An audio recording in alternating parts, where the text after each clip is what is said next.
I go camping with my dad every summer. He's done it his whole life, and recently I've gotten into it as well. I'm 16, and last year my dad and I went out on our seasonal camping trip. We found the spot online together while looking for a new camping area to try out for the summer. There's no pictures of the area, but the map was easy to follow, and the description of the trail was that it was easy and uncrowded. We set out on Friday morning, parking on the side of the road and beginning down the trail. After the first quarter mile, it was clear that the description wasn't very accurate. It was pretty steep in some parts, and a lot of the trail was muddy or overgrown, which made it actually really hard. Already being there though, we just pushed through and eventually got to the campsite. It looked no different than the woods on the trail that we had been walking on for the past 2 hours. There were trees everywhere, and just a plot of overgrown grass to set our stuff up on. No cool views or anything. We pitched our tents and made lunch. My dad was a bit of a talker, so the rest of the day we were just in conversation. Once the sun was starting to set, we walked around the trees near the campsite and collected some dry sticks to make a fire with. In the middle of us talking though, we were interrupted by a loud voice behind us. We both stopped talking and spun around. The woods were suddenly quiet again, and we didn't see anyone there. It sounded not too far away though, like maybe a mile out. Neither of us said anything for 30 seconds, just staring at the trees and trying to spot any movement. Then it came again. Someone, a man's voice, yelling. It sent chills through me. There was a pain and harshness to the scream, like they were in trouble. I looked up at my dad, who looked really conflicted and worried. He turned me around and led me back to the campsite, quickly starting the fire. The screams kept coming though, and eventually I asked my dad if we should help them. I could tell my dad was thinking of every option. He faced me and told me to stay by the fire and wait. His face was serious, and he said he was going to run a little ways toward the voice and just see what he could see, and that if I saw anyone, to not let them near me. I agreed and watched him run toward the man's voice. After a minute, he was out of sight. Honestly, I wasn't sure what I would have done if I were in my dad's shoes. Leaving someone in need of serious help would make me feel horrible, but we were also in the middle of the woods, so if something happens, well, I don't know. After 10 minutes, I started to get a little worried. The sun felt like it was dropping fast, and there was still no sign of my dad. But then, suddenly, the screaming stopped.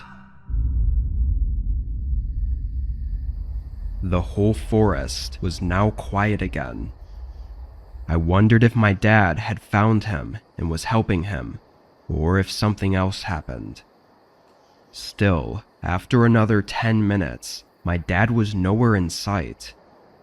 With the blanket of darkness starting to cover the forest, I grew more and more nervous. I stood up and walked a little bit away from the campsite and toward where my dad had gone. There were still no signs of him, so I walked a little more, and then, finally, I heard footsteps from up ahead. I still couldn't see anything, but as the sound of his steps started getting closer and closer, an eerie, almost disturbing feeling came over me. Then, just before I thought they would come into my sight, a voice to my left called my name. It was my dad, running toward me and yelling at me to go back. There was urgency and worry in his voice, so I hurried to the campsite, and my dad followed behind me. He quickly packed the essentials into his backpack. The look on my dad's face is something I still remember vividly. It was complete fear and distraught. We left the tents and ran for the first mile, then fast-walked back to our car. On the drive home, I asked him what he saw out there, who the man was, and why he was screaming. My dad said nothing. Even to this day, he never brings it up or says anything of what he saw. Every time I so much as mention that day, his entire demeanor changes and his face falls flat. So I just stopped asking. All I can think about now is those footsteps that I heard walking toward me, and what would have happened if my dad hadn't shown up in time.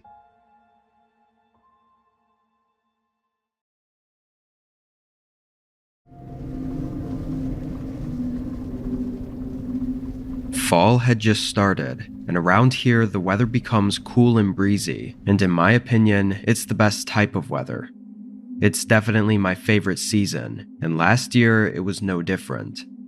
Around early October, I went out and bought some Halloween decorations before work one day, planning to set them up outside once I got home. Due to a coworker calling off though, I had to stay late and didn't get out until 7. I drove home as quickly as I could and started getting to work. It was kind of dark out, but with my outdoor lights on, it wasn't too bad. I started with setting up the orange lights on my bushes, and as I did, some guy came around the side of my house. He startled me, just walking up without saying a word.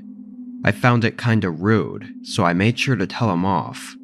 "Hey, you're on my property. Can you leave?" The guy looked at me with a straight face and said, "Sure thing," and started wandering down to the road. He looked 40 with short brown hair, and the way he was acting was almost like he was homeless or something. He had no care in the world and seemed to have no direction. I continued with setting up the lights, but I couldn't help but notice that the man never really left. He was on the other side of the road, wandering around, and several times I even caught him looking over at me. It was really creepy, and I ended up just going inside after finishing the lights. I had no idea who this guy was, or what he was doing by my house. I tried to tell myself it was just some harmless homeless man with no sense of boundaries, and went on with my night. I made dinner and went up to my room to watch some TV in bed. As I was upstairs, I heard something below me. It sounded like something slowly sliding on the ground. I paused the TV, but I couldn't hear it anymore. On any normal day, I probably wouldn't even check it out, but having seen that guy earlier, I just had a weird feeling. So I got up and walked downstairs. Strangely, I noticed right away that all the lights were off, which I could have sworn I didn't turn off yet. I walked a little further and into the hallway, flicking on the overhead light, then stopping to listen again. It was still quiet, however, there was a low ambient noise. It was wind howling through the rooms. I moved up to the back of the house, where I could now see the sliding back door was wide open. I felt my stomach tighten, knowing that's exactly what I heard from upstairs. Someone slowly opening the back door. At this point, I wasn't sure if I should just run out of the house or run back upstairs to get my phone. The answer is probably obvious now, but in the moment, it was hard to think straight. I wasn't even sure if someone had actually entered my home or not. I felt my adrenaline pumping as I called out, "Hello? Who's there?" I walked up to the door and looked outside quickly, not seeing anyone. I then turned back around, and somehow I managed to spot the faintest outline of a person standing in the other room, completely covered by darkness. I let out a literal gasp when I saw them, and by doing that, I think I unintentionally showed them that their cover was blown, because immediately after, he came running at me. I only saw him in the light for a fraction of a second before running out the door, but I was sure it was the same man I saw outside. As I ran through my backyard, I could hear his footsteps catching up behind me. I ran up to the closest house and started banging on the door, screaming for help. Luckily, they opened up somewhat quickly, and as I entered their home, the man stood in their front yard and just stared me down. We called the cops, but the guy had run off. It's pretty clear that while I was at work that day, the man had broken the lock on my door. Then, during the night, he tried to sneak inside my home. Had I not heard the door opening, or not noticed him hiding in the dark, who knows what he would have done that night.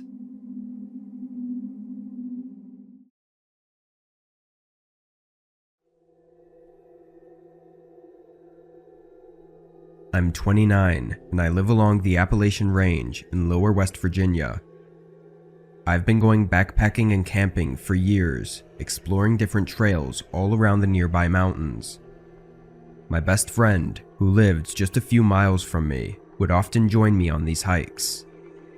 We usually planned one big trail every year in the fall, being anywhere from a few days to a whole week of backpacking and camping.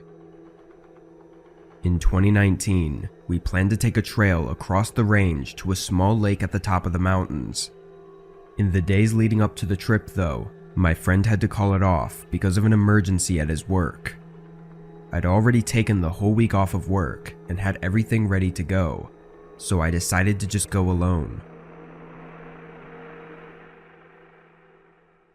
On Monday morning, I drove to a nearby trailhead, then started my route. This wasn't a regular recreational trail like you'd typically see on a 4-hour hike. These backpacking trails didn't have defined paths, so you have to use maps, compasses, and landmarks to navigate where you're going. Typically, there's a large landmark in the distance, like a specific rock formation that you hike toward, and when you get there, you can see your next landmark, and so on. I spent the first 2 days hiking toward a ridge in the mountains. When it got dark on the second day, I set up camp several hours from reaching the ridge. I pitched the tent and got a fire going, then heated up some of the food I brought in my bag. The sun had already set, and it was around 8 o'clock when I laid in my tent to rest and read.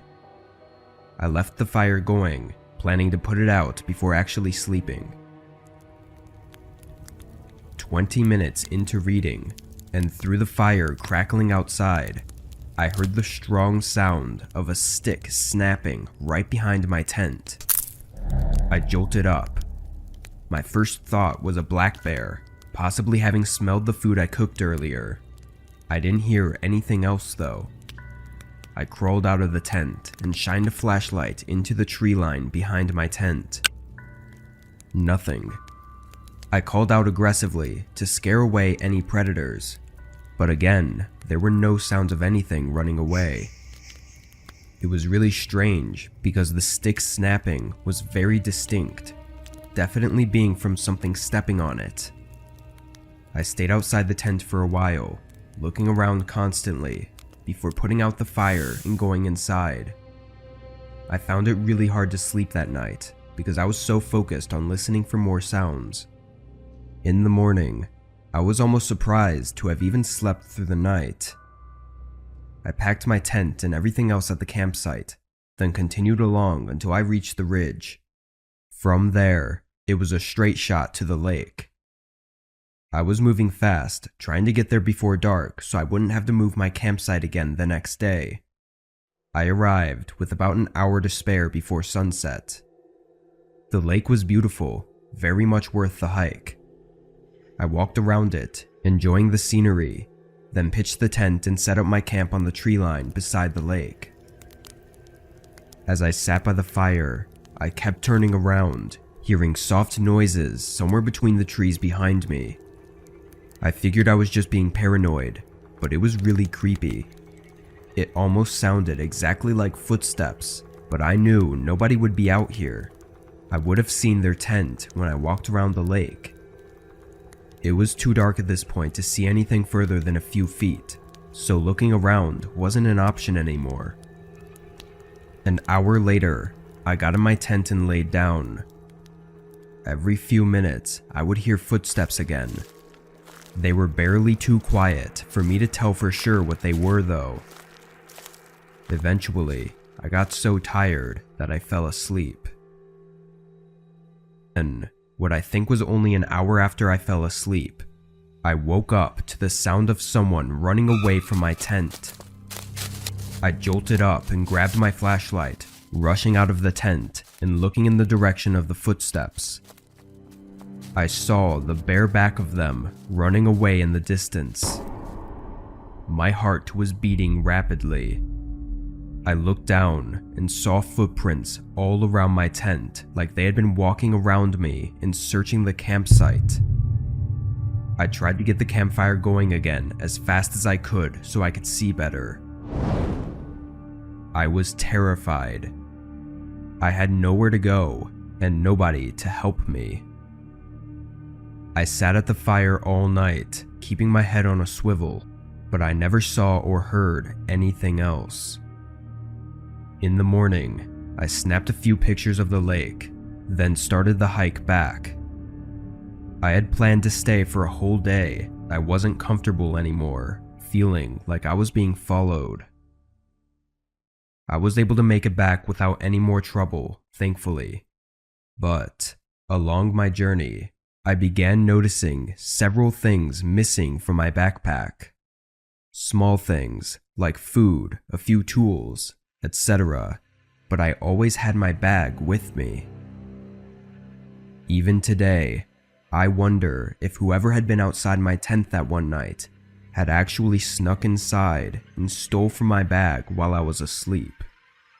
Even the thought of it makes my whole body shiver.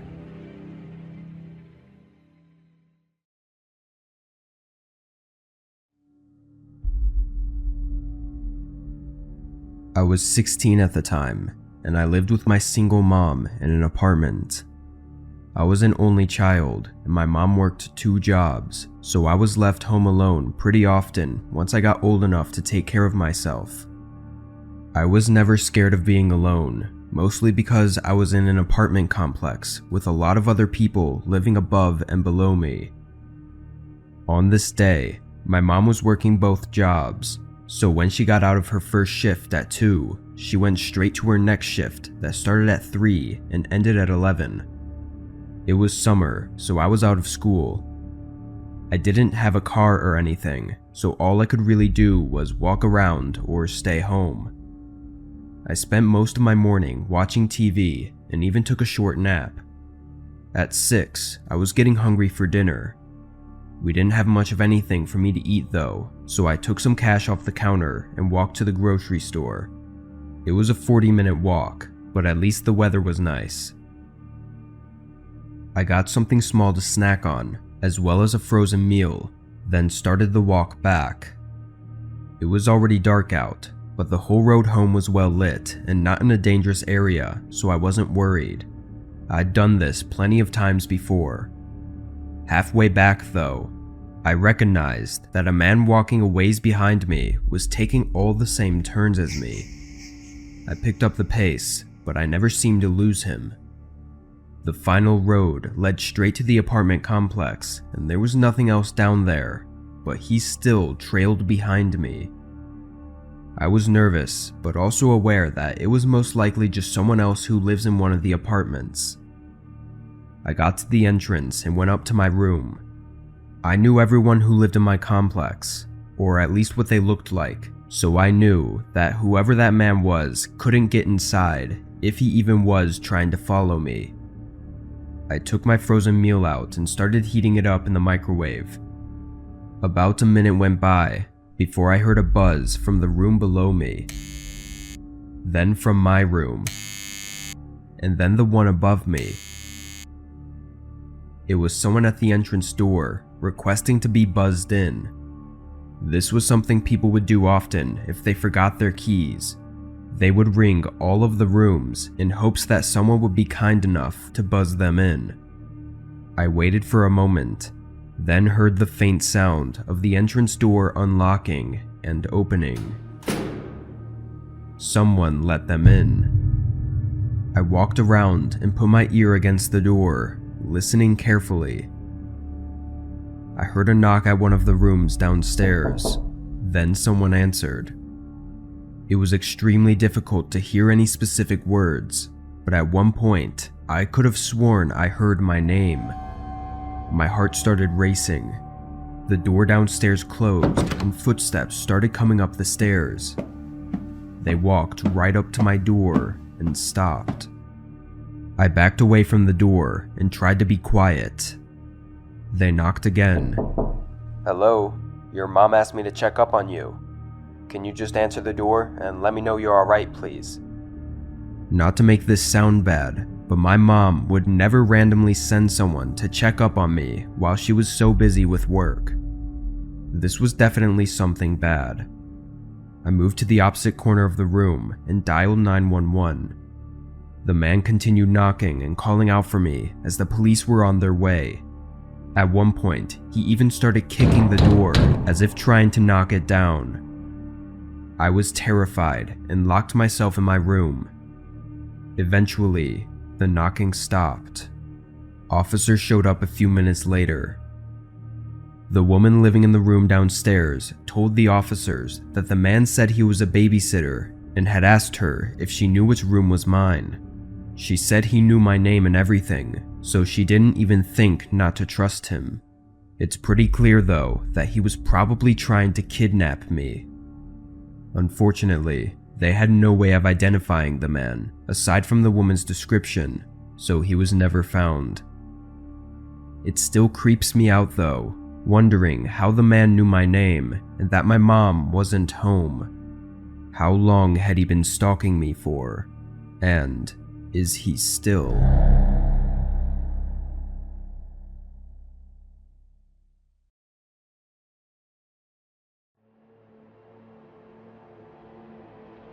I've contemplated telling this story a lot lately. I'm older, and my children are now starting to drive. So it's not to be unexpected that this memory would be at the forefront of my mind now. When I was 16, I was way off track in my short life. I had dropped out of school and had no future ahead of me. I decided I needed a job. Well, my parents helped decide for me. Coming from an abusive home, it only stands to reason that my money-hungry parents would expect a 16-year-old to pay rent and utilities. So that's what I did. I got my GED and went off to find a job. The place that hired me on was a mom-and-pop store. I was working as a bagger. Yes, I had the apron and helped customers take their groceries to their cars, and I pushed carts up a long hill by the dozen every hour. Back then, that was a perfect starting place for someone who had never worked before. The pay was terrible, the hours were long, and the customers were often awful. If I wasn't being stalked by customers or assaulted, it just wasn't a regular day. I was immediately put on the third shift. This was the busiest part of the day, until it wasn't, since the store would close at 10 p.m. I was usually left alone to sweep and mop the floors then. After that, I would take out all the trash and bring in all the carts, followed by cleaning the bathrooms.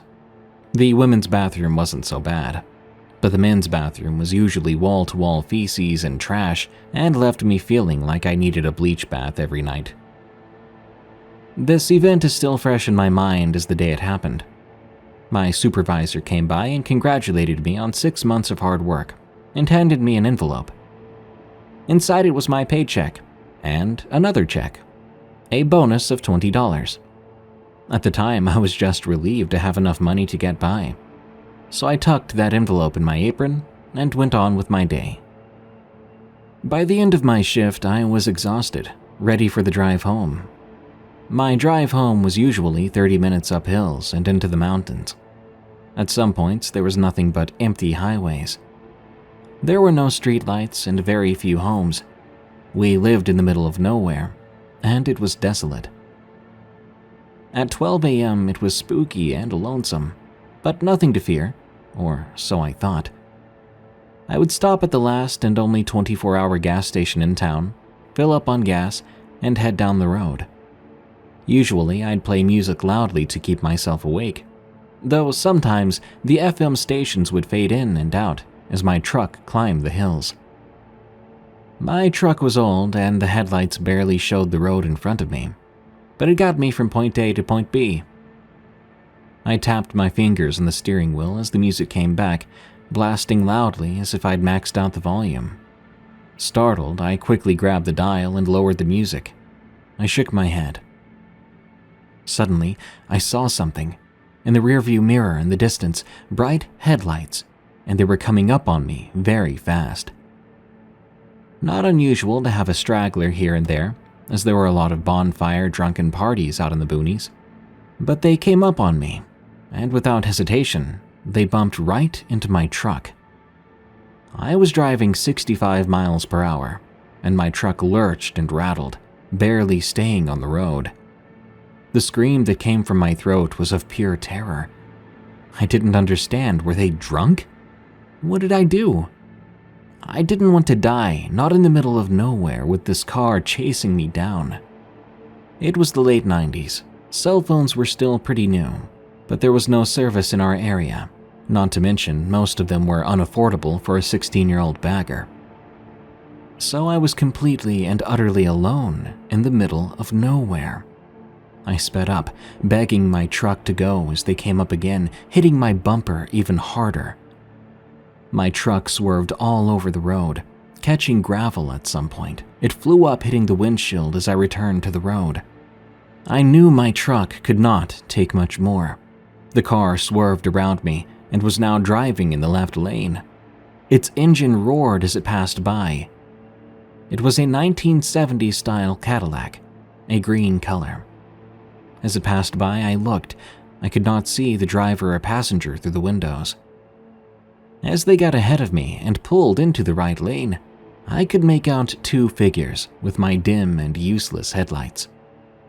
They then started braking hard, which in turn caused me to brake and swerve.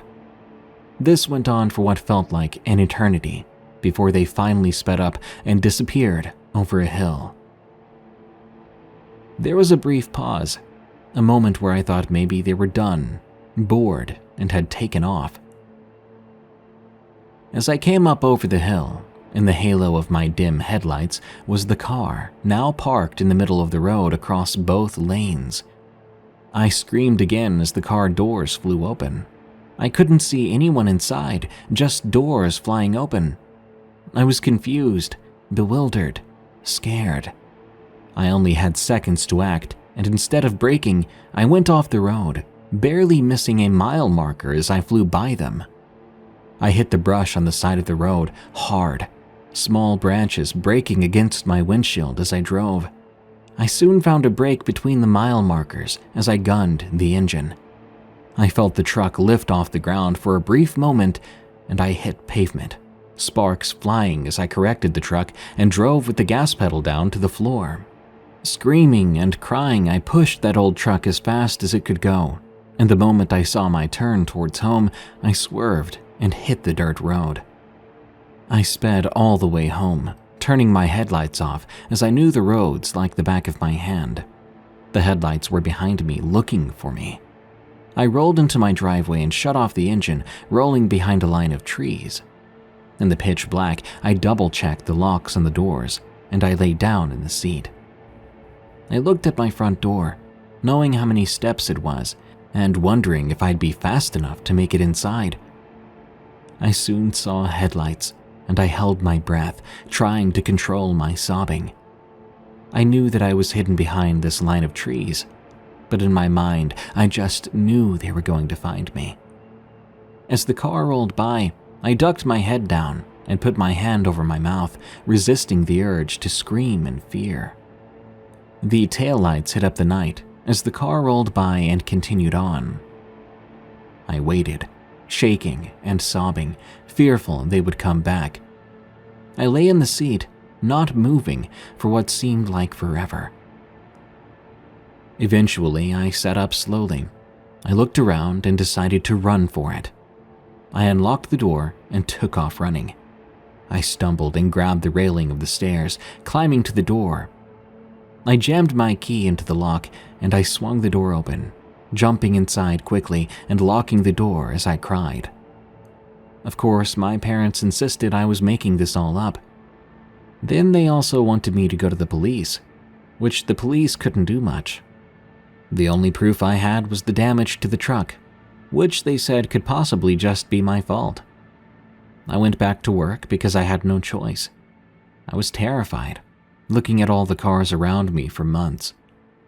To this day, I still wonder if they were after my paycheck. How long had they been watching me? What would have happened if I had stopped instead of swerving around their car? Why didn't I see anyone inside when those doors flew open? Where were the people? I'll never know for sure.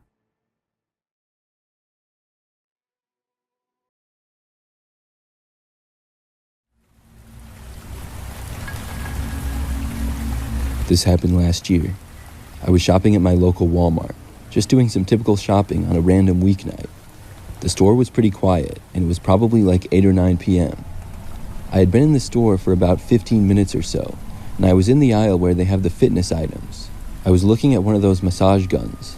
I wasn't planning on buying one that day, or even buying one at Walmart, but I had been considering getting one. When I walked by, I noticed it and stopped to read the box. I was in the aisle looking at it for a few minutes, and when I was doing so, I remember hearing some voices in the next aisle over. It happened to be a toy aisle, and this was at sort of the back corner of the store. I heard a man's voice, and then the voice of a child.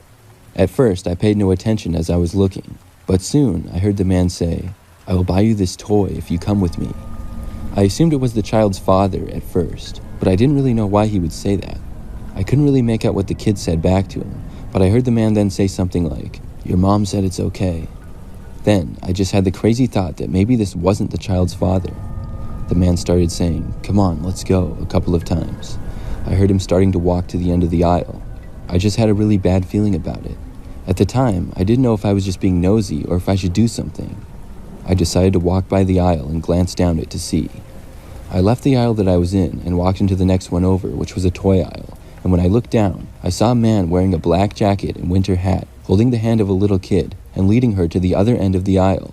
Their backs were facing me. I was kind of thinking on the fly, and I said, "Excuse me," to the guy. He turned around and looked really surprised. I picked up some random toy from the shelf. It was some type of stuffed animal. I said I wanted to ask the man a question, if this would be a good gift for my niece. I then started walking over to them. He said he had no idea, and I said I thought he might know. I then asked if that was his daughter. He said no, and he was just watching her for the moment, but then said they really had to get going. Him and the child then walked away. I really wasn't sure if I should believe him or not. Maybe I was making too much of it. I realized it probably was a reasonable explanation, and I turned and started to walk into the opposite direction. I was telling myself that nothing was wrong, and I was just paranoid, but I'm not even kidding. About 30 seconds later, I heard a woman's voice calling out a name. For this story, let's just say the name was Sarah. The woman was calling out Sarah, not really loud, but enough for people in the aisles nearby to hear, including me. I walked towards the voice and found the woman a few aisles down and more towards the center of the store. When I reached her, I asked if Sarah was her daughter. She looked concerned and said yes.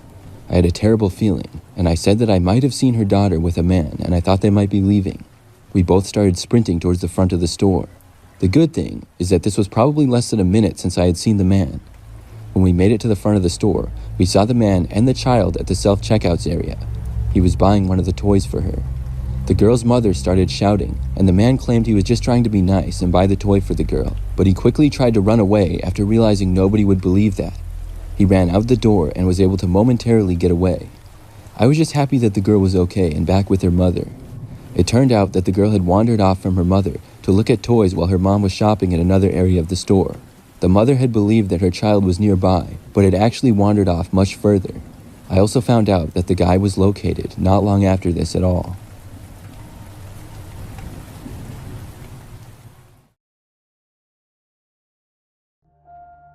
It was just past 11 p.m., and I was in the back room of our building moving boxes around.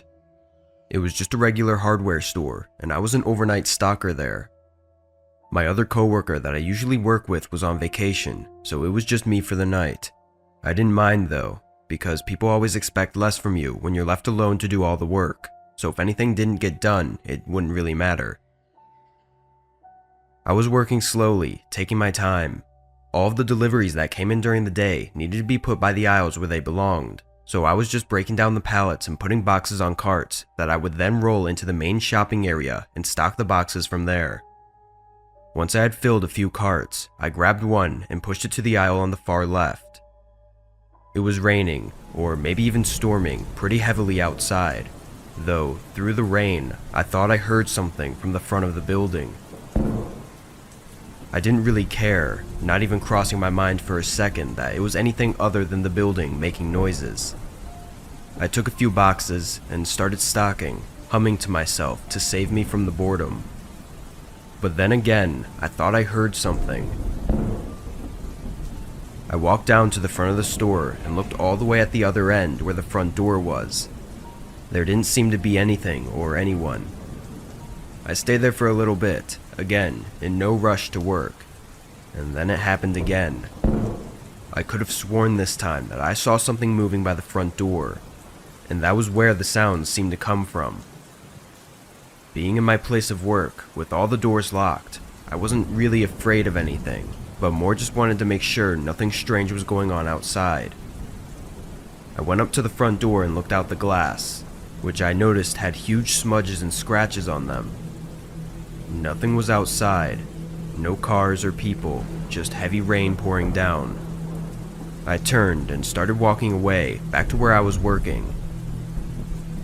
It was quiet for a while, maybe a whole hour even, but then the sound came again from the front door. I dropped what I was doing immediately and walked back to the front, and from across the store, I could for sure make out a figure moving around outside the door. I began walking closer before the figure stopped, stood still for a second, then ran away.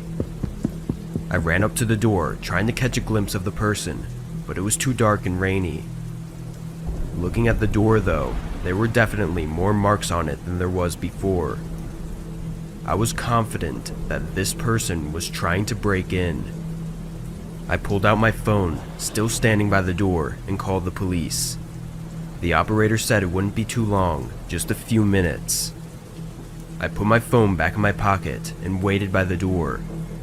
Looking around, the parking lot was still empty, but then I turned my head to look against the building, and on the very side was that same figure. I backed away quickly, worried that he may have seen me. I took several steps back and tried to be quiet. Not even 10 seconds later, the figure appeared right outside the door. While the glass was somewhat foggy and had raindrops all over it, I could tell he was looking at me. He slammed something against the window. It looked like maybe a large rock. Then he hit it again and again, trying to break the glass. I backed away quicker and ran to the back of the store, locking myself in the office. Through the building, I heard the glass shatter and the alarm by the door go off. I waited in fear, hearing nothing else. A few minutes of silence passed, and I was growing more and more nervous, until the police finally showed up. I heard them call out, then walk around searching the place before they got to the office, where I identified myself and told them what I knew. The guy wasn't in the store, so I guess after he broke the glass, he just left. It seems really weird and doesn't make any sense. Part of me even wishes that he had actually stolen something so that I'd at least know that that was what he was after. But given he didn't do anything after breaking down the door, I don't know what he wanted, and that is what still scares me to this day.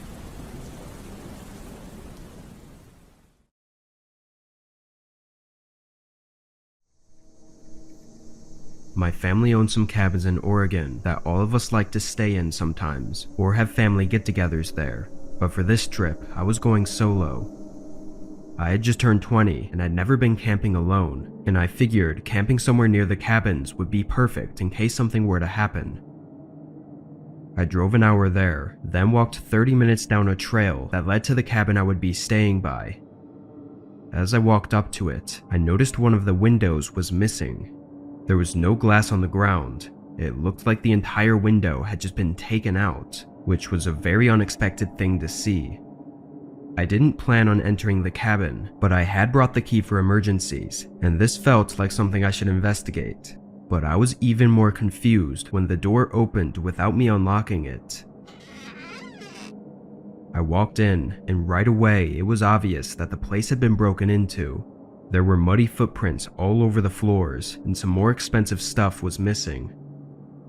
It was unfortunate to see, but there was no way of knowing how long ago it all happened. From what I knew, it had been months since anyone was at the cabins, and even then, they may not have even come to this cabin. I tried to lock up the place as best I could and set out to find a spot to camp. I had no service, but I didn't feel it was absolutely necessary to let my family know right away, or even to call the police yet. I walked 30 minutes down the hill from the cabin and found a flat enough spot to set up. Rain started pouring down, and being new to this, it took me a couple hours to get everything set up the right way. Already being soaked, I sat outside on a nearby log under a tree and started eating some prepackaged food, when out of nowhere, I started hearing someone talking. I immediately spotted a man walking behind me. He was drenched, walking up the hill toward the direction of the cabin, and didn't seem to have noticed me. The way he was speaking was really weird because it made no sense, and he was obviously talking to himself. Soon, he walked out of sight, but something about seeing that gave me chills. An hour went by, and I took a quick hike back up to the cabin to see if he was maybe staying there, but from afar, it still looked empty, so I went back. Once it was night, I used a fire kit to start a small campfire and used it to heat up some of my food. The rain made it difficult, but once the fire was going, it stayed up pretty well. Not long into it, I heard footsteps coming from up the hill. I stared at the trees, seeing nothing but pitch black beyond the reach of my campfire. They continued walking until a man came into sight. I couldn't see much of him, but he looked similar to the man I'd seen earlier. "Hey, what do you want?" I yelled, trying to scare him off. He stopped and stared at me with a blank face, having rain dripping from his head as he just stood there. I yelled again, but he didn't move. We were standing just 10 feet from each other, and every second made me more and more scared of what was about to happen. Then, through the rain, I heard the sound of a single footstep behind me. I instantly sprinted to the side of the hill and didn't stop until my legs gave out under me. I don't think they chased me, but with the rain and wind, it was too hard for me to hear while running. I found my way up the hill and walked the rest of the way to my car in the rain with only my phone light. Once I got in range, I called 911. In the days following, a team was sent out to investigate the cabin and my campsite. My campsite was gone, left with only a few useless pieces of equipment, but in the cabin, they identified 3 unique shoe prints on the floor. It had me shaking for weeks, knowing that there were 3 unknown men out there, hiding not far away. Nothing else was found, and it was all said to most likely just be a robbery because they didn't chase me, but who knows what they would have done to me if I had stayed there.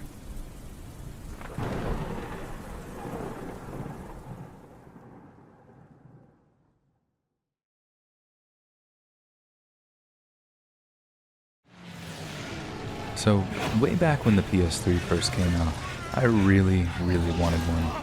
I mean, I wanted one bad. The main reason was because I wanted to play Call of Duty 3, which is still my favorite game series ever. But since my idiot self was slow on pre-ordering one, I was SOL when it came to the actual release date. I remember watching eBay like a hawk, scouring Craigslist every day, and day after day went by and I didn't have any luck at all. But then boom, I see this one post on Craigslist that said a guy was selling his brand new PlayStation 3, Call of Duty 3 included, and he's selling both of them for like $400, at least $100 below asking price. Only thing was, he needed to sell it ASAP, and he needed someone to drive over to him to pick it up. Person that could pay his asking price and pick up ASAP got the package. Somehow, I got lucky, real lucky, and a lot of folks were messaging him for it and sounded like they were going to rob him. I was older than most of the wannabe buyers. I could text him a picture of the cash and I could drive over to the Walmart parking lot that night to be able to pick it up. And I felt like a kid at Christmas. Granted that most kids don't drive to Santa to pay him $400 to get their presents, but still, I was majorly excited to pick it up. Only trouble was, the guy was working late that night, so I'd have to drive over to the Walmart parking lot at like 2 in the morning so I could pick it up. I know what you're thinking. Walmart parking lot at 2 a.m. Something bad was always going to happen. And yeah, I'd be lying if I said it hadn't passed my mind when I was thinking about the whole thing. I think I made myself clear at the beginning though. I wanted that stupid World War II game, and the amount I wanted it outweighed whatever good sense I had. So, that's how I ended up in the Walmart parking lot in South Hanover, way after dark. Like I said, there was always a chance something bad was going to happen. I just figured it'd be from the other end of the law. I'm just sitting there, lacking, when I heard someone tapping on the glass in my driver's side window, and I saw the gun. I thought I was getting carjacked or something. They got me out of the car at gunpoint. But then when I saw the badge on the dude in plainclothes belt, I honestly breathed a sigh of relief at first. I knew my reason for being there sounded sketchy. Picking up a PlayStation 3 at 2 in the morning would have sounded really sus if I was a cop. But then when they pulled the $400 in cash out of my wallet and said that they were confiscating it as suspected earnings for drugs, I started to get real angry. I told them to search my car for drugs or guns or whatever they were looking for. If they didn't find anything, they had no right to take my money. One of the cops smirks when I said that though, screaming up in my face and threatening to smack me. His partner had to calm him down like he was legitimately worried that he was about to punch me. The angry cop walks back to their unmarked car and the other cop writes up a ticket for the cash they took. And while he does that, he apologizes for his partner and promises if I bring some pay stubs to the precinct, I'll get all my money back, no problems. I'm angry. I'm probably going to miss out on the PlayStation, but I figured the guys are just doing their jobs and getting it taken by them was much better than getting straight up robbed and carjacked by dudes that wouldn't have been so reluctant to beat me down. Because I figured I could still get my hands on the PlayStation, I drove over to the precinct first thing in the morning with some pay stubs, which I figured would prove the money was mine. I get there, hand in my ticket, and some cop walks out with an evidence bag with my money in it. Only right as she puts it down in front of me, I tell her there must be some kind of mistake. I tell her the cops pulled me out of my car and took exactly $400 off of me, but in the bag, there was no more than $100. She then shows me the ticket, and in the little box that listed confiscated items, it says $100 instead of $400. Right then, it was my turn to freak out. Like I couldn't believe that they'd do me like that. I started demanding complaint forms, numbers to call, all of that. The lady just thought that I was sizing up the amount, but I swear to God I had more money than that. So she gives me the number to call to register a complaint, which I do. I know. Cops taking bribes around Baltimore is probably only raising eyebrows with the most naive of you, but missing out on the PS3 wasn't the scary thing. The scary thing was coming home from work 3 days later and seeing a car I didn't recognize parked across the street. I didn't immediately assume anything bad. I just wondered who in the neighborhood got themselves a new set of wheels. That's when I see him, the same plainclothes cop that wanted to tee off on me that night, the same cop who took my money. He just looks at me, dead in the eyes, and smiles before driving off down the block. It was just like a warning or something, just to tell me he knew I made the complaint. If criminals or gangsters do stuff that shakes you up, sure, but it makes sense. Those Johns are supposed to rob you or shoot you or whatever. But when it's the cops doing it, the same people who's supposed to protect you, who are you supposed to turn to?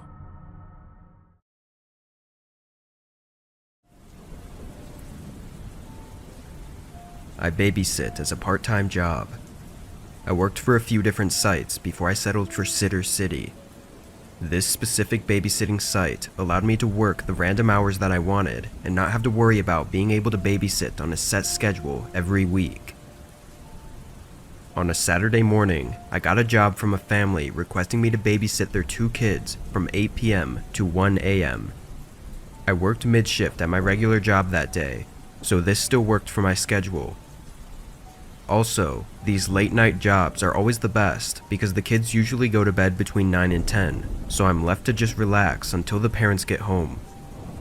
I accepted the job, and that night I drove over and met the parents 10 minutes early. They introduced the kids, who were both very young boys, I think 5 and 6 years old. They told me to just make sure that they were in bed by 9:30, then they left. The 2 boys were both pretty shy and watched cartoons for most of the time. I'd say half of the kids I meet are just like this though. At 9:30, I turned off the TV and got them in bed without any problems, then went downstairs and sat on the couch. I had 3.5 hours to myself before the parents got back. I brought headphones to prepare for this, and put them in and started watching YouTube on my phone. I was tired, so I needed something to keep me busy so that I wouldn't fall asleep. Like I said, these late jobs are the best because it doesn't feel like you're even babysitting, but the hardest part of it is not falling asleep. By 11, I was really pushing myself to keep my eyes open. Watching videos on my phone was starting to make me even more sleepy, so I put my phone down and got up. I walked into the kitchen to pour myself a cup of water, then stood by the table while I sipped on it, hoping to wake myself up some more. Then I heard a voice. It was one of the boys upstairs calling for me. I put my water down and walked quickly up the stairs and into his room. It was the older of the 2. He was sitting up in his bed and looked really scared. You okay? I asked, sitting on the edge of his bed. He said in between his cries that he heard someone walking outside his room. I told him that it was okay and that nobody else was here, then tucked him back in. The other boy was in bed on the other side of the room, sleeping still, so I backed out of the room and closed the door quietly. I stuck my head into each of the rooms upstairs, making sure they were empty, then went back downstairs. I was sure the boy just had a nightmare. I got my cup of water and sat on the couch again. I was more awake now, so I guess that was a good thing. But then I heard it. Someone walking through the hallway upstairs. It sounded slow and careful, like they were trying to be quiet. I was terrified, but I had to keep the boys safe. I ran upstairs, but nobody was in the hallway. Then I opened the boys' room, and both of them were still asleep. I checked each of the rooms again, then went back downstairs. I was tired, and figured my mind was playing tricks on me. This time I took my phone out to keep me busy. Maybe a minute passed, when suddenly there were footsteps sprinting down the hallway upstairs.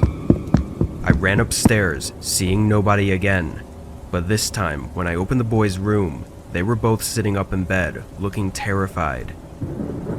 I got both of them downstairs and into my car outside.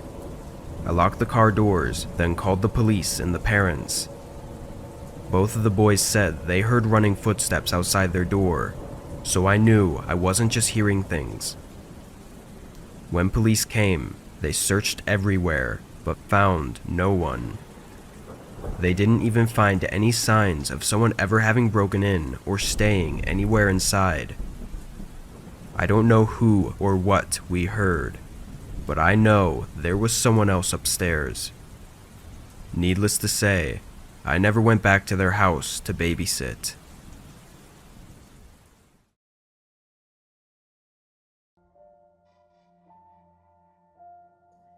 Every year, my town has a Halloween fair that opens up during the last week of October. It's basically just a bunch of Halloween-themed attractions like haunted houses and scary corn mazes. My friends and I like to go there before we started trick-or-treating, just to get us into the Halloween mood. So just like every other year, we met up there around 5. It was pretty busy, which is expected on Halloween, but basically every attraction had a really long line that was not worth waiting in. We looked around for a bit, then realized that the only thing with a short line was the corn maze. Something always made me feel weird about being in a corn maze. I think it was the fact that you kind of always feel lost and lose a sense of direction after a while. Anyways, we waited in line for a few minutes, then entered the maze.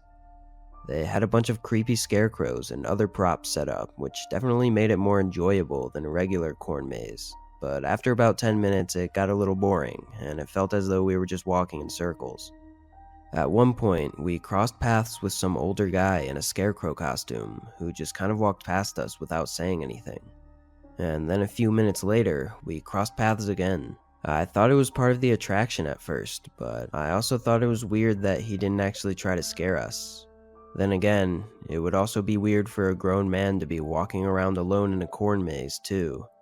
Another 10 minutes went by before we finally found our way out. We checked one more time to see how long the other lines were, but ended up just leaving as we didn't want to miss out on trick-or-treating for standing in a line all night. The fair was in the center of my neighborhood, so it made it easy to just cross a couple of streets and then start going house to house for candy. We'd gone to probably 20 houses and had made our way down a whole street before one of my friends in the group stopped us as we were walking down the sidewalk. Isn't that the guy from the corn maze? We looked up and towards where he was looking. Sure enough, the man in the scarecrow costume was standing on the other side of the street from us. He wasn't looking at us though. He was staring at the house that he was standing next to. We all thought it was pretty weird and knew now that the guy was definitely not working for the fair. We skipped the next few houses to get some distance from the man just in case. Then we continued our trick-or-treating as usual. Only a couple minutes later, we all saw the creepy scarecrow guy on the same side of the road as us and walking towards us this time. He was only a few houses down from us, and by now we definitely knew that there was something wrong with this guy. We walked quickly down to the next intersection and turned left. From there, we ran as fast as we could to get to the next turn and made a right, hoping that he wouldn't have been able to see where we went. By now, we were all a little freaked out and really had no idea what this guy was trying to do, but it was definitely creepy. One of my friend's houses was just up ahead though, so we figured we could stay there for half an hour to make sure that he was gone, and then we could head back out. I'd say we were inside for 10 minutes before we heard a soft rustling sound coming from outside one of the windows in the room that we were in. We all looked at each other, terrified of what we'd see if we moved the curtain from the window. But then I got up slowly and made my way over, and I peeked behind the curtain. The man was standing just a few feet from the house, staring at the window with something in his hand. It looked like a hammer or a crowbar, but I backed away too quickly to fully comprehend what I saw. My friends knew exactly what the situation was, and we called 911 to report the guy for following us. Then my friend called his parents to let them know what was going on. It took a whole 5 minutes for the police to arrive, and during that time we didn't hear or see anything else. But as soon as the sirens were nearby, we all heard footsteps running away from the backyard. When the cops came up to the door, we explained in more detail what was going on, and they actually told us that there were multiple other reports of the guy in a scarecrow costume harassing people at the fair. We decided to just hang out at the house for the rest of the night, which really sucked because it kind of ruined our Halloween. But we all still had the feeling that that guy was somewhere not far, watching and waiting for us.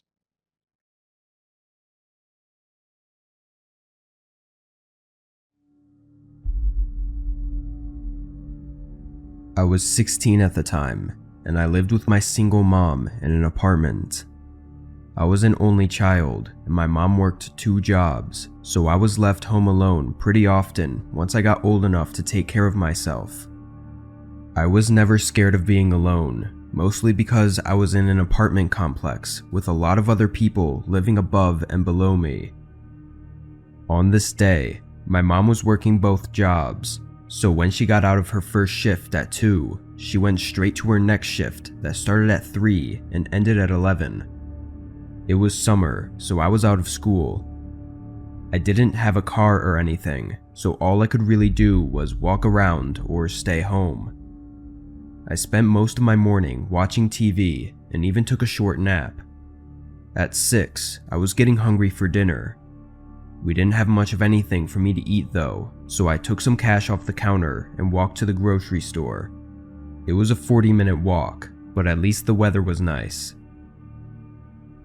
I got something small to snack on, as well as a frozen meal, then started the walk back.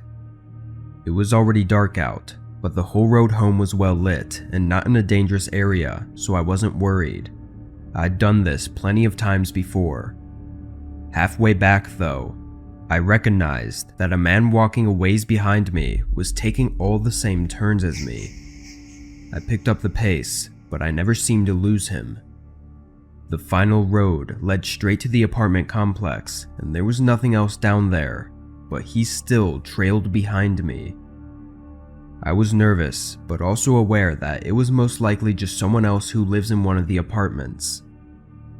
I got to the entrance and went up to my room. I knew everyone who lived in my complex, or at least what they looked like, so I knew that whoever that man was couldn't get inside if he even was trying to follow me. I took my frozen meal out and started heating it up in the microwave.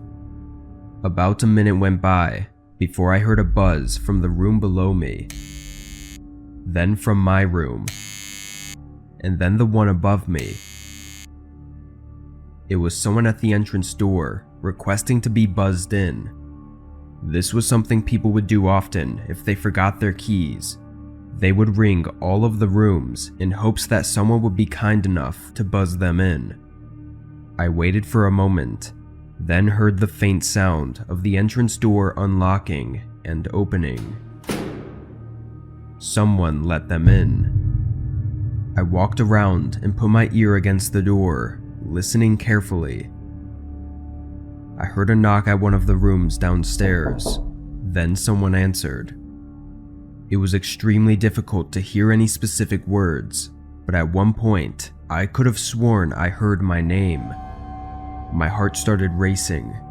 The door downstairs closed and footsteps started coming up the stairs. They walked right up to my door and stopped.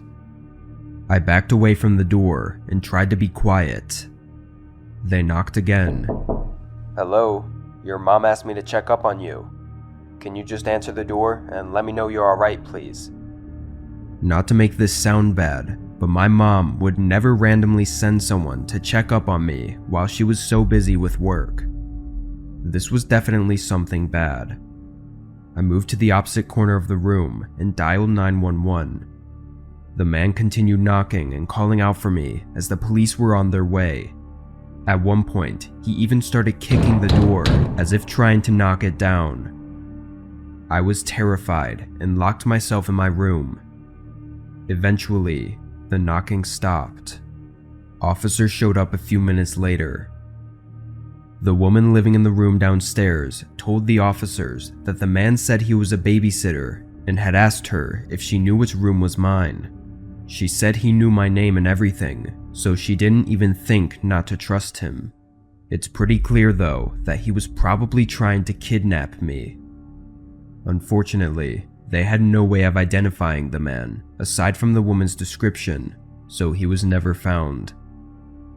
It still creeps me out though, wondering how the man knew my name and that my mom wasn't home. How long had he been stalking me for? And is he still?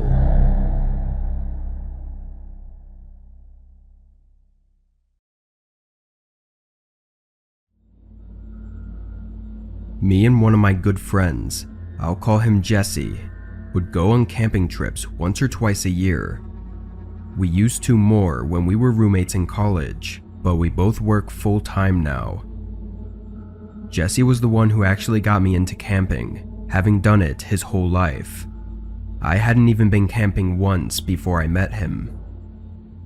This happened 2 years ago, on one of our yearly camping trips that we went on in the summer. To specify, we didn't go far out or anything. We basically went down a trail, maybe 2 hours out, then set up our tents and everything. The whole point of it was to camp, not to hike. and usually for around 4 to 5 days. When we got to a good spot, Jesse and I put everything together and relaxed. The next 3 days were just as you'd expect. We sat at the campfire and had some drinks and just talked. We went for some walks and played some board games as well, but to sum it all up, we really just relaxed. I mean, that was the whole point of it anyway. On the 4th day, we agreed to wrap it up and head back the next morning. As the sun was starting to set, we prepared to get the campfire going again. Jesse said he'd go for a short walk and collect some dry sticks, and he asked me to get the food out and prep it for cooking. I did as he said, but as the sun faded out, Jesse still wasn't back. It had been maybe 30 minutes, which wasn't a long time for a walk, but it was a long time to be collecting sticks. I figured he must have meant he was going for a walk just to walk, and not necessarily for the sticks. I waited another 30 minutes. The sun was now fully set, and it was getting really dark. I had turned on our heavy lamp for a light source, but I knew it would run out of batteries if I left it on too long. I was getting really worried about Jesse. He was the one who was experienced in everything, so it just didn't make sense for him to get lost like this. I figured it best to at least start the fire so that if he was lost, maybe he'd see the flame and find his way back. I took the lamp and collected a bundle of sticks and started the fire with some matches. By the 2-hour mark, I was really losing it. I didn't know what to do. I was trying to decide between looking for him or going back and calling for help, or just staying put. Every scenario was running through my head. What if he'd gotten hurt and wasn't far away? Then looking for him would make sense. But if he was far away, then me getting lost would only burden everything more. 2 hours and 30 minutes after I'd last seen Jesse, and 2 hours after nightfall, I heard a gunshot. It was far off, somewhat in the direction Jesse went in, but what really scared me about it was that neither of us had brought a gun. I stood up and paced around the campsite for a minute before grabbing the lamp and going out to try and find him. It didn't take long before I heard steady footsteps running toward me. My hand was trembling, holding up the lamp, but the light only reached a few feet ahead. I saw a figure getting closer, and I barely recognized them to be Jesse. His eyes were wide open, and he looked horrified. I'd never seen anyone's expression be that visibly scared before. He told me in a sharp, hushed voice that we needed to leave right now. We ran back to the camp and got our backpacks, but left the rest behind.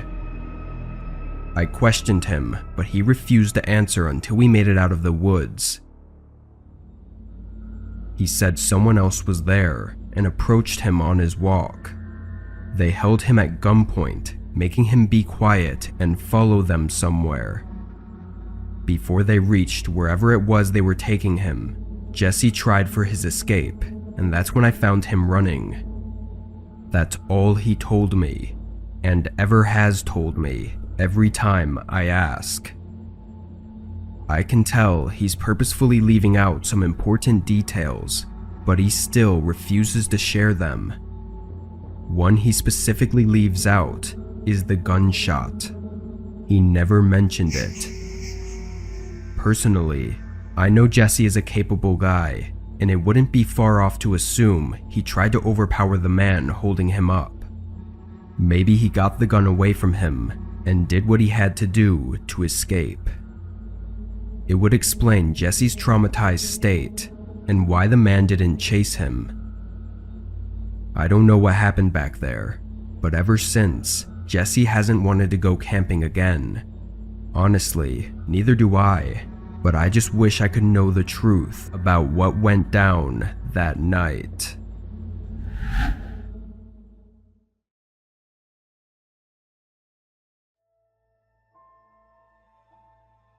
I tried buying a truck off of Craigslist some years ago, and before you say anything, it was a great price and I wasn't in the best financial situation. I'd never actually used Craigslist before, but I knew it was an average place for people to sell their stuff, which meant that it was usually cheap. Even with the cheap prices of cars on the site, I still had to ask my dad for money because I didn't even have the few $1,000s in my account that I needed in cash for a cheap car. After a bit of scrolling though, I messaged this guy who posted his truck for $4,000 and he got back pretty quickly, answering all of my questions on it and giving what sounded like honest answers. He basically said that it wasn't the nicest looking, but it'll get you where you gotta be in a reliable manner. Interested, he agreed to meet me at a Burger King that was a halfway point of where we both lived. I got there first, taking an Uber, and he showed up maybe 5 minutes later. We chatted for a bit, and he told me more about the truck, mentioning minor issues it's given him in the past, but nothing too serious. After all, I didn't have the money to be picky. Of course, I asked if I could test drive it, to which he said that he knew a less busy parking lot and I could test drive it there. Honestly, I was like, alright, whatever, and I took my phone out to get a quick Uber, but he said it was just across the street and that we could just ride together. I didn't want to be rude and had never done something like this before, so I kind of assumed it was a normal thing. Looking back, I should have told him to F off, but I was young and he was old, so for some reason I trusted him. As I got inside, he asked me if I had my license on me, which was just another reason I trusted him. He seemed like he was a genuine guy. He started driving, though we went a little further than across the street, probably a few blocks away from the Burger King, to this empty parking lot away from the main road, which was the first red flag to come up, even though it should have been the second or third. Alright, let's switch, he said, putting the car in park. As we were passing each other around the car, he threw me the keys, saying heads up, but they landed nowhere near me. I mean, I would have had to dive into the concrete to catch them. Awkwardly, I went to pick them up, and just as I bent down, I felt the weight of his foot slam against my side, and before I knew it, he was on top of me, ripping my wallet out of my back pocket and running back towards the truck. I immediately grabbed the keys from the ground, thinking he must have forgotten them in the heat of the moment, and that I could possibly force a trade. Unfortunately though, the keys he threw at me must have just been fake, because he just drove away, leaving me stranded there stupidly. What makes everything worse is that it all happened so fast I couldn't even get the damn license plate. I still had my phone though, and the first thing I did was cancel the only card I had because I couldn't risk him spending money I didn't have, and then I called the police. I walked back to the Burger King and filed a report when they met me there, but with only the description of a rusty white truck and an average middle-aged white guy, nothing ever came of it. He took the ad down, and his email wasn't even a real name. Apparently it was just named after a video game character, and again, I didn't get his plates. So all in all, I lost $4,000 of straight cash, had to wait for a new card in the mail, had to get a new license, and they didn't even catch the guy. Moral of the story is, don't use Craigslist, and don't be as stupid as I was.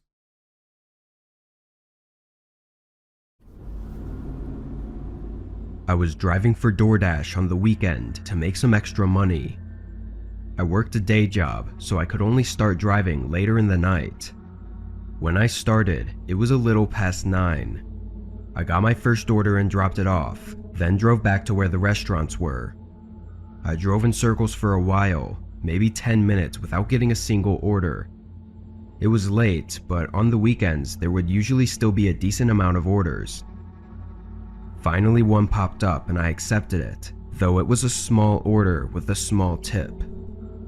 After that one, I waited in a parking lot for almost 20 minutes before the next order came through.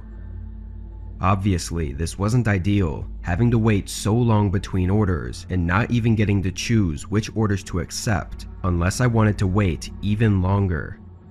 This order was another small one, but some money was better than none, so I accepted it. I picked up their bag from Taco Bell and counted the items to make sure it was right. 2 tacos and some packets of hot sauce. That was it. The delivery fee was probably more expensive than the food. I confirmed that I picked up the order, then got the directions to the house. It was 10 minutes away in some regular neighborhood. A few minutes into the drive, I pulled up to a red light. There was almost nobody on the road at this time of night, so I was just sitting at this empty intersection, waiting for it to turn green, when a truck pulled up next to me. I unconsciously looked over slightly, but the man in the truck caught my attention enough to make me turn my head fully. He was sticking his head out of the window and looking down into my car. Not at me, but at my passenger seat, which had the DoorDash bag in it. I looked back and saw the light was green, so I pressed on the gas. I had no idea why he was looking in my car, but he made it very obvious and didn't even try to hide it. I checked my mirrors, and the truck was now in my lane, cruising a good distance behind me. As I continued driving along my route, the truck stayed behind me, but I couldn't say for sure if he was following me or not because the route was straight all the way until the neighborhood. When I turned in, I stared at my mirrors, waiting anxiously for the truck to pass the entrance, but after 10 seconds, he turned in behind me. There was a chance he just lived here, and I knew that, but after seeing him looking in my car, I felt like I was justified in my suspicions. The route had me go down a few turns in the neighborhood before taking me down to the last road with the address on it. I turned, and right away I saw the dead-end sign a few houses down. I braked and pulled over, staring at my rearview mirror. The truck pulled in behind me and parked. As I waited in my car, trying to come up with a plan, the truck behind me was just sitting there with its headlights on. Then I got a text. It was from the DoorDash customer, asking when the delivery would be arriving. This was all coming together, and I realized that the man in the truck, likely my customer, was waiting for me to get out of my car. Even though I knew what was going on, I still had no way of getting out of it. After a minute of me panicking to figure an escape, the man got out of his truck. He walked down to my car, but stopped right by the trunk. I watched in my mirror as he stood there, looking at me through the back windshield. It was a tense moment, making my head panic with thoughts. Then all of a sudden, he slammed something into the windshield, shattering it. I put the car in drive and floored it, just as the man jumped onto the back and tried to crawl in through the broken glass. He fell off as I made a tight U-turn, and with the time it took for him to get up, I was able to carefully maneuver between his truck without any more damage. I saw him wobble across the street as I left and called 911. When police got there, all they found were the broken shards of glass laying in the road. I'm very thankful to have made it out with nothing but a broken windshield, but that night had me shaken up for months. I just hope he's not out there trying to trap more people and do who knows what to them.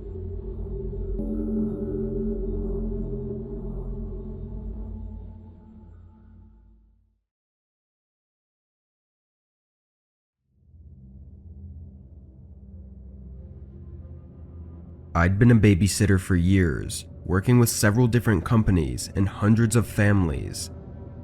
This was just another job on a Thursday night. I drove to the house, getting there exactly on time, and met the parents. They were having a date night at a concert downtown and would be gone for 5 to 6 hours. It was 6:30 already, so this was a late job. They introduced me to their son, Jay, who was 10. He was very talkative and seemed to enjoy my company. When the parents left, he was excited to show me his video games and have me be his audience while he played. He played for around 2 hours before I started getting hungry. I let him continue playing in the living room while I made something to eat in the kitchen.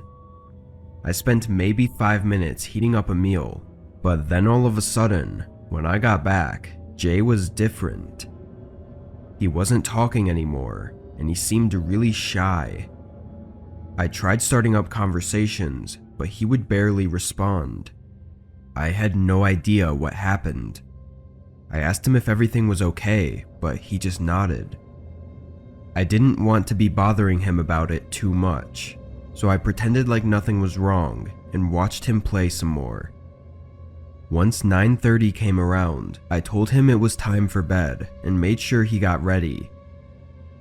He was still acting weird, trying to avoid me and delay going to bed for as long as possible.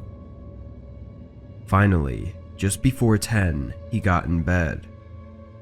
I went downstairs and sat on the couch. I was replaying the whole night in my head, wondering what went wrong, but there really didn't seem to be anything I did. I left him alone for a few minutes while I made food, and then it was like he just flipped a switch. While I was thinking on the couch, I heard Jay upstairs. He was walking down the hallway and then opened a door. I quickly went upstairs to see what he was doing, but he wasn't in the hallway. I opened the door to his room, and there he was, sitting in his bed just as I left him. What are you doing, Jay? I asked nicely. He looked scared of me. After no response, I just decided to let it go and began walking out the door, but then he said to me he had to use the bathroom. I said okay and let him go down the hall, but while he was in there, I took a look around his room. It all looked like an ordinary 10-year-old boy's room. Just as I was walking out, I noticed something in the corner of my eye.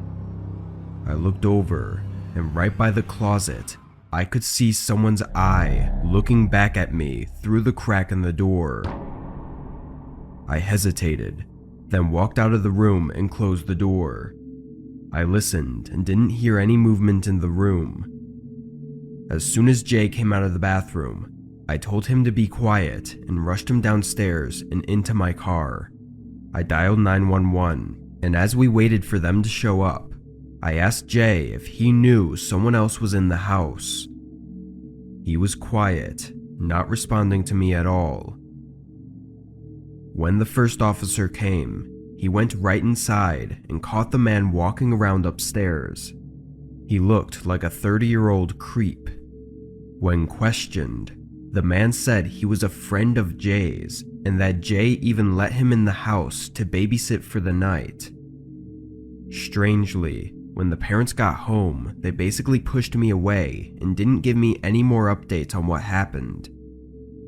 There was obviously something really weird going on because Jay was very scared of him. I don't know if they knew each other or if this was a first-time encounter, but I hope it was all dealt with well by the police.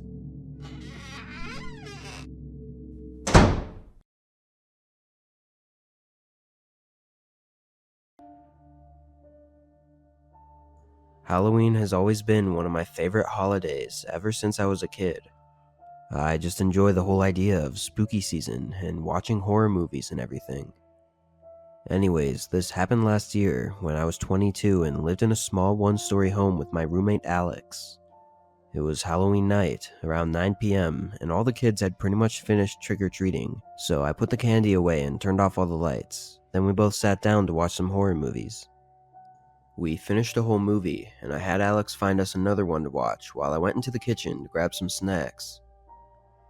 On my way into the kitchen, I thought I saw something move by the sliding glass door that led into the backyard. It startled me for a second, and I walked closer to the door, but I didn't see anything else. So I checked to make sure it was locked, and then I went to grab a bag of popcorn and made my way back to the couch. Just as Alex started the movie, we both heard a thud from the backyard. We looked at each other, then both went to the kitchen and over to the back door. I turned on the back porch light, and then slid the door open and peeked my head out. Our yard was small, and it had a fence around it, so it would have been pretty easy to see if someone was there, but I didn't see anything. We both just assumed it must have been a neighbor, and I closed the door and we continued the movie. At some point midway through, Alex got up to grab some water, and a few seconds later, I heard him whisper to me from the other room, "Dude, someone's here." I could hear the genuine fear in his voice, and I immediately got a little scared too. I made my way over to him and asked what he saw, and he told me that as soon as he came into the kitchen, he saw a man run past the sliding door from outside. Although still creeped out, I told him it had to be just some stupid Halloween prank. I think part of me was just saying that to try and make myself feel better too, but it didn't work for very long. Only moments later, the front doorbell rang.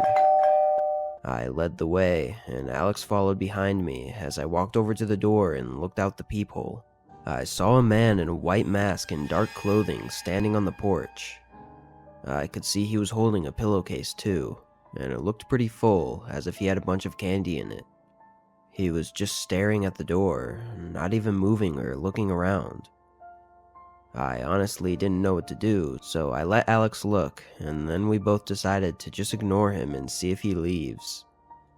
We waited for a few minutes on the couch, pretty much just sitting in silence, trying to listen for anything. Then I got up and looked again, and the man was gone, but he left his pillowcase on the porch, still full. "Let's just call the cops. Something doesn't feel right about this." I agreed with him, and we went over to get my phone from the couch, but as I walked through the hallway, I saw the man standing with his mask against the sliding door in our backyard. I yelled for Alex, and we both ran to my bedroom and locked ourselves in. Alex pulled his phone out and called 911, while I moved a dresser in front of the door just in case. We were both freaking out, and I didn't want to take any risks. Only moments later, the guy started banging on our window, and I could hear him trying to open it from the outside. We had only lived there for a few months, and I honestly had no idea if the windows were even locked or not, as neither of us have ever touched them. Alex pulled the curtain back, and the man ran away. Luckily, the windows were locked. We waited in my room for almost 15 minutes before the police showed up. The man had already run off, I guess, but when we let the cops in, we noticed the pillowcase was still on the porch. One of the officers slowly opened it and checked inside. Then he grabbed it and poured it out. It was just a bunch of leaves and small sticks. The officer guessed that it was probably just some trick to try and get us to open the door so he could force his way in. With nothing really to go off of, though, they ended up leaving after taking a quick look around and not seeing anything. We were still shaken by the incident, but nothing else happened the rest of the night or any day afterwards. We still ended up moving out a few months later, though, as we didn't feel very safe in the house after that incident.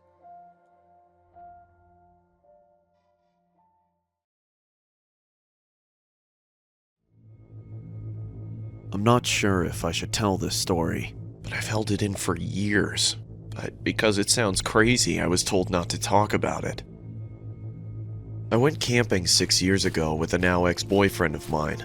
The campsite we picked was beautiful, and we were able to drive in through some rough trails. The spot we picked was next to some hiking trails that were not far from some natural hot springs and a huge waterfall. We were in the middle of nowhere. Absolutely no one was around. We set up camp next to the car, went hiking, soaked in the hot springs, came back and had dinner. It was all very normal, until we woke up the next day. First, I need to give some context as to how we slept that night, so you can understand my confusion. Before we went to sleep, I put our food cooler and stereo into the car and locked it.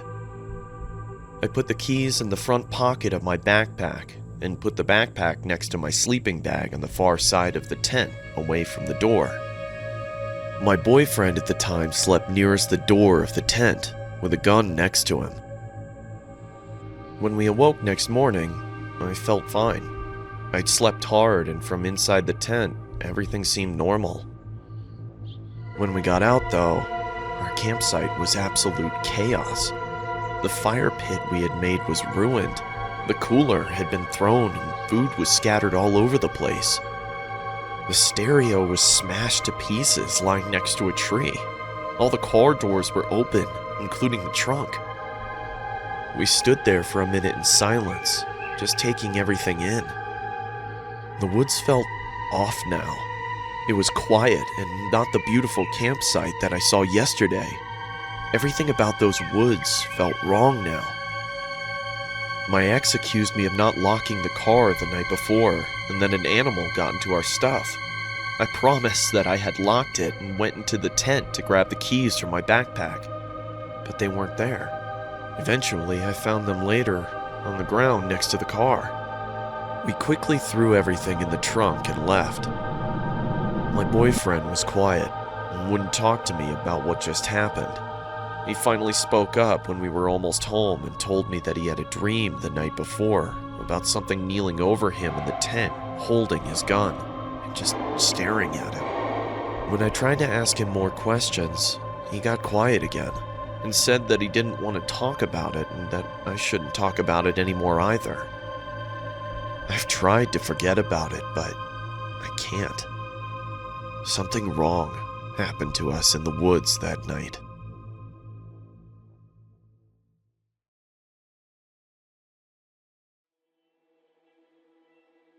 This happened last summer. I'm a 32-year-old male, and I live alone in an apartment outside of the city. At the time, I'd just moved in and had thrown away a lot of old stuff that I had from my other place, so I was occasionally scrolling through Craigslist and Facebook Marketplace, looking for a few furnishings. The two things I needed the most were a coffee table and a TV stand, but I wasn't in too much of a rush, so I didn't mind searching for a couple weeks if I had to. I remember it being a Monday night, and I had just gotten home from work. I was scrolling through some posts on Craigslist at the dinner table and came by a coffee table that I liked. Cheap, not too old, and in good condition. I sent an email and continued scrolling, but not even 20 seconds later, I got an email reply back. The man, Cole, said he could sell it to me, but it had to be tonight because he was moving out and planned to throw it away in the morning. Having nothing else to do that night, I responded, Sure, just let me know where to pick it up from. He sent over an address, and I did a quick Google search of it. The house was 25 minutes away, in a neighborhood I'd never been to before. I told him to give me an hour, and I'd be there. Although I was tired and it was pretty late, I didn't mind doing a quick pickup.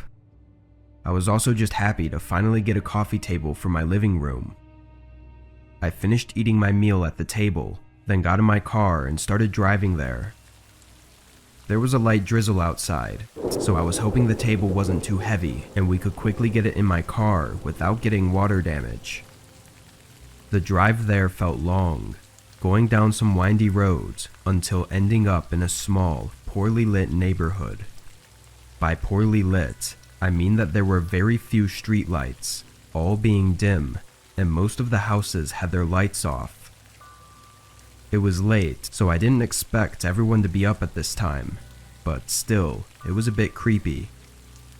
When I found the house, it was a small one-story place, one of the few houses that had its lights on. As I turned into the driveway, I saw a man standing in the corner of the garage, seemingly searching for something. When I put the car in park, the man looked over at me, then quickly ran inside. I waited for a minute, thinking he was gonna come back out, but he didn't.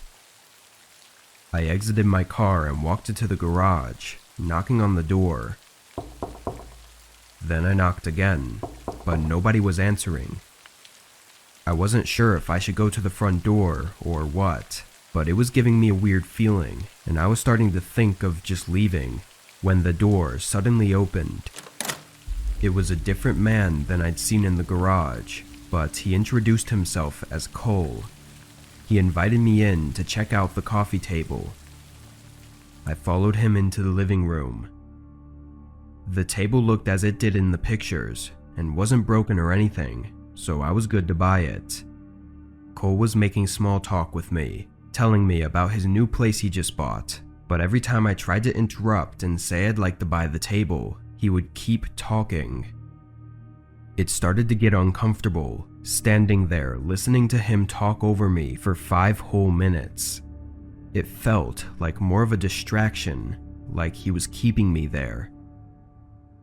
I finally just cut him off and said I was in a hurry and needed to get home soon. He stopped talking and said I could have it for free. I suspiciously said okay, then asked if he could help me haul it into my car, and we both grabbed it and started walking it through the house. It wasn't super heavy, but it definitely was a 2-person lift. We got it into the garage and set it down for a rest, but right away, I heard someone running up behind me. They came from the side of the house, running up to me wearing a mask and hoodie. I froze up, both scared and confused. The man wasn't very aggressive, and Cole just stood there with a blank face. The man asked for my wallet and phone, holding up a knife at me. I put my hands up, but I really didn't feel threatened enough to comply. He asked again, louder this time, but I took my chances and sprinted for my car. The man lunged at me, but I kept running, getting in and locking the door before they could do anything. I backed out and drove away, and that's when I noticed a cut on my arm that went through my shirt. The man must have slashed me, but in the moment I didn't even notice. I pulled over a few roads down and called the police, providing them with an address and description of the 2 men. To sum it all up, the cops questioned Cole, which was actually his name, and after a brief interrogation, he admitted the masked man was his buddy and they were just trying to rob me with no intention of selling anything. They were both young and it was their first time trying something like this, so I guess they were nervous and that's why it felt so strange. Lucky for me, the cut on my arm wasn't deep at all, not even needing stitches. When it came down to it, they were given a few charges, but nothing too serious. I'm glad I chose to run though, because I worry that if I had let them take advantage and rob me, then they would have had the confidence to continue doing it. After this though, I don't think they'll be trying that again.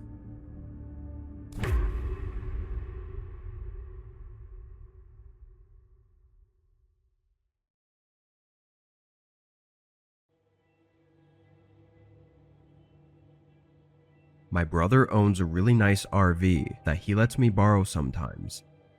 We live 15 minutes from each other and in a state that is known for camping, hiking, and just outdoor activities in general. It was last fall when I asked if I could borrow his RV to go camping out by a small fishing pond. The weather was getting too cold to comfortably camp in a tent, so the RV was perfect. I really just wanted to spend a few days fishing out there while enjoying the time to myself. I went over and picked up the RV, then drove it down to the pond. The trail definitely wasn't made for driving on, being narrow and only made of dirt, but I'd usually see tire marks all over it, so I knew that other people did the same as me. This time though, the trail was clear of any other vehicles, and when I got to the pond, there was nobody else around. I parked off to the side in case anyone else did show up. Then I pretty much got everything ready and went out to fish right away. I had a couple beers and just sat back. It was really nice. By 5 o'clock, I started cleaning up and getting all my gear back by the RV, and as I did, a pickup truck pulled in from the trail. It was an older, rusty truck that looked like it had been through a lot over the years. There was no camper attached to it, it was just the truck. It had tinted windows though, so I assumed they were just using the truck to sleep in as well, which isn't the most uncommon thing I've heard of. They parked on the other side of the field and turned off their headlights, but stayed inside. I finished packing my things back into the RV and went in for the night. I looked out a few times to see if the truck was still there, so I could maybe introduce myself to keep things from being weird, but nothing seemed to have changed. It was a little strange to not say hi when you drove out into the middle of nowhere and happened to be in the same vicinity as someone else, but I just went on with my night, getting in bed and falling asleep by 8. At some time during the night, though, I woke up for a minute after hearing a car door open and close. I remember checking out the window and not seeing anyone, and then going right back to sleep. In the morning, I got up and made breakfast, then went back out to fish. The truck was still in the same exact spot as before. It didn't look like they'd done anything, or even left the truck at all. I sat out there fishing for well over 3 hours, not seeing any movement from the truck. It was actually getting really unsettling. Either someone was in there and for some reason not leaving at all, or they had left in the middle of the night when I heard the door open. Both were not normal and made me feel uneasy. I ended up spending the rest of the day in the RV. I couldn't help but feel like they were watching me from inside their truck the whole time I was out there fishing. While in the RV, I looked out the windows multiple times, checking for any change in the truck. But then at just about 7 p.m., I heard the engine to the truck start. I looked out the window and watched as they pulled around and slowly drove up to the trail, like they were about to leave. But then they stopped right in the middle. A few seconds passed before the truck shut off. Seeing them blocking off the trail immediately made my stomach drop. A man stepped out, clearly in a rush, running up to the bed of his truck and grabbing something out of the back. Then he faced the RV. I left the window and locked up the door, hearing footsteps running toward it as I did. The door started shaking aggressively as they tried pulling on it from the other side. My mind at this point was almost in this foggy state where I just had no idea what to do. I ran to the driver's seat and started up the RV as it sounded like the man was trying to pry the door open. I pressed on the gas and went toward their truck, slowing down as I approached the back of it. Hearing the man chasing me down though, I pressed the RV against the truck and pushed it as the man ran over and tried to get back in. Before he could, it slid off the trail and opened up a path for me to get around. I drove out of there and didn't look back until I was on the road. I went a little ways down before I called the police to report what had happened. By the time they got there though, the truck and the man were gone. I can't be sure as to what the man was intending to do. The obvious answer is that he was trying to rob me, both of the RV and everything in it.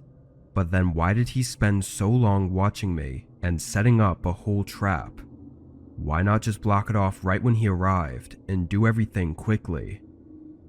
It felt like he was watching me, seeing if I was alone, as if he were planning to do more than just taking the vehicle and leaving. I think that if things had gone differently, I would have never been seen after that night.